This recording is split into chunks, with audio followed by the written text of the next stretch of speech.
নমস্কার, আমি Tanushree Mitrapal, reiki master teacher. আজকে যে বিষয় নিয়ে আলোচনা করব, বাংলায় একটি কথা আছে, কিসের বার কিসের তিথি। আষাঢ়ের 7 তারিখ অম্বাবুচি, অর্থাৎ প্রতি বছর আষাঢ় মাসের 7 তারিখে সূর্য মিথুন রাশিতে আদ্রা নক্ষত্রে থাকে এবং ধরিত্রী মাতা সে সময় রজস্বলা হন এবং অম্বাবুচি শুরু হয়। তবে এই অম্বাবুচি চলাকালীন পড়েছে বছর দশহরা ও গঙ্গা পুজো। অবশ্য করেই জানবো আমরা ঘরে পালন করব যে যে নিয়মগুলো, কি কি নিয়ম আমরা এই সময় পালন করব সেগুলো অবশ্য করে বলবো। তার সাথে সাথে কি অম্বাবুচি চলাকালীন দশহরা এবং গঙ্গা পুজোর নিয়ম মানতে পারবো কি মানতে পারবো না, সমস্ত কিছু আলোচনা করব।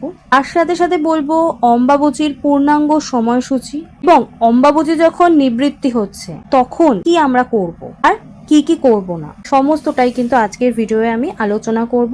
কিন্তু আলোচনা শুরু করার আগে প্রত্যেক দিনের মতো যেটা আপনাদেরকে মনে করিয়ে দিই, আর চ্যানেলে যদি প্রথমবার ভিউ করেন অবশ্য করেই চ্যানেলটা সাবস্ক্রাইব করে নেবেন। ভিডিও ভালো লাগলে একটা লাইক করবেন এবং কোথা থেকে ভিডিও দেখছেন অবশ্য করেই কমেন্টস করে জানাবেন। অম্বাবুচি শুরু হচ্ছে ইংরেজির 22শে জুন সোমবার, বাংলার 7ই আষাঢ় 1433 বঙ্গাব্দ রাত 9টা 10 মিনিট গতে। অম্বাবুচি নিবৃত্তি হচ্ছে ইংরেজির 26শে জুন 2026 সাল, বাংলার 11ই আষাঢ় 1433 বঙ্গাব্দ শুক্রবার সকাল 9টা 33 মিনিট পর্যন্ত। অম্বাবুচি চলাকালীন ঘরের মধ্যে আপনারা কি কি নিয়ম পালন করবেন। প্রথমে যেটা বলবো, কোনো ব্রাহ্মণকে এই সময় আপনারা ফল দান করতে পারেন, এটা কিন্তু অত্যন্ত শুভ হয়। নেক্সটলি যেটা করতে পারেন, এই সময় যথাসম্ভব আপনারা গুরু মন্ত্র জপ করতে পারেন, তার সাথে সাথে ইষ্ট মন্ত্র জপ করতে পারেন, এটা কিন্তু খুব শুভ হয়। যদি সম্ভব হয় আপনারা এই সময় কামাখ্যা দর্শন করতে পারেন, এটা কিন্তু সর্বক্ষেত্রে সম্ভব হয় না, যদিও খুবই শুভ কিন্তু সম্ভব হয় না বলে আপনারা অন্তত আপনাদের যদি গুরুকে সেই গুরুর দর্শন করতে পারেন, এটা কিন্তু খুব ভালো। এবং এই সময়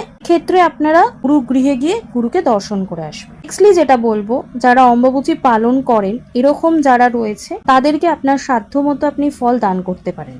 এই সময় যে কোনো গণেশ মন্দিরে গিয়ে গণেশজির পূজা করুন, তাও কিন্তু অত্যন্ত শুভ হয়।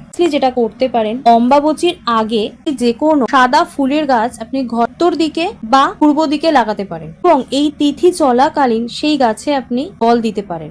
অম্বাবুচি যখন কেটে যাচ্ছে পর যদি আপনি দেখেন যে গাছে সাদা ফুল, যে কাজটা আপনি করলেন তা আপনার সংসারের জন্য বা আপনার ঘরের জন্য সুখ শান্তি নিয়ে আসবে এবং তার সাথে সাথে আপনার যদি কোনো আর্থিক সমস্যা থাকে সেটাও কেটে যাবে এবং আপনি আর্থিক সমৃদ্ধশালী হবেন। নেক্সটলি যেটা করতে পারেন, অম্বাবুচিতে অবশ্য করে এই সময় কিন্তু আম, দুধ, কলা এগুলো খেতে বলা হয়, তাই এগুলো কিন্তু অবশ্য করেই খাবেন এবং এই সময় কোনো রকম মাঙ্গলিক কাজ করার চেষ্টা করবেন না, সেগুলো থেকে বিরত থাকবেন। নেক্সট বলবো, আড়ি আঘাত করাবে না এবং আলকর্ষণ সর্বদাই নিষিদ্ধ থাকে অম্বাবুচি চলাকালে। নেক্সটলি যেটা বলবো, প্রয়োজন না পড়লে গাছ কিন্তু না অম্বাবুচি চলাকালে। খুব প্রয়োজন না হলে দূরে কোথাও ভ্রমণ করতে না যাওয়াই ভালো, আর নেওয়া বা ধার দেওয়া থেকে বিরত থাকবেন। এই সময় চেষ্টা করুন চুল দাড়ি নখ কাটার। অম্বাবুচি চলাকালীন অবিবাহিত মেয়েরা যেন গাছ থেকে ফুল না তোলেন, তাও কিন্তু খেয়াল রাখতে হবে। এবং এই সময় আপনি যদি নদীতে স্নান করতে যান বা জলাশয়ে স্নান করতে যান, এটা যতটা না যাওয়া যায় সেটাই ভালো। আপনার যদি অপশন না থাকে, আপনাকে যদি যেতেই হয়, তাহলে যখন আপনি স্নান করতে যাচ্ছেন অবশ্য করে ইষ্ট মন্ত্র বা গুরু মন্ত্র জপ করে নেবেন অন্তত একবার। এতে আপনার কত বাধা আছে সমস্ত বাধা কিন্তু কেটে যাবে। এখন যেটা আলোচনা করব, অম্বাবুচির 3 দিন হয়ে যাওয়ার পর আপনারা কি কি করতে পারেন।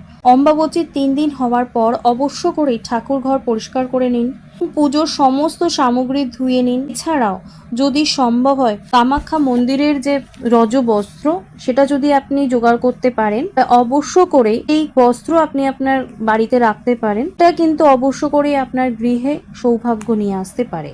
তো এই নিয়মগুলো আপনি অম্বাবুচি চলাকালীন এবং অম্বাবুচি নিবৃত্ত হওয়ার পর আপনি যদি পালন করেন, অবশ্য করে সর্বসময়ের মতন সবকিছুর মতন আপনার জীবনেও সৌভাগ্য কিন্তু বজায় থাকবে। অবশ্য করেই এই ভিডিও মিস করবেন না, প্রচুর শেয়ার করুন যাতে সকলে এই ভিডিওর বেনিফিটস নিতে পারে। আজকে আমি আলোচনা এখানেই শেষ করলাম। সকলে সুস্থ থাকবেন, ভালো থাকবেন, নমস্কার।